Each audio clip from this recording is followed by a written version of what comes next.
Thousands of elderly Uyghurs have been detained in China's northwest region since 2016. Many of those detained have died in custody, often without their families being notified. Those who survived were subjected to forced labor, political indoctrination, and cultural oppression. There are reportedly over 1,400 Uyghurs aged 55 or older in detention. Most of them are grandparents and retirees. Human rights groups have called on the international community to hold China accountable for its treatment of Uyghurs.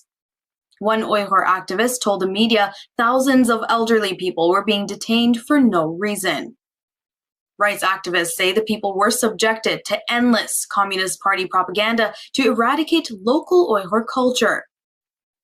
In 2016, Chinese authorities unleashed a wave of arrests and detentions against the Turkic population in northwest China.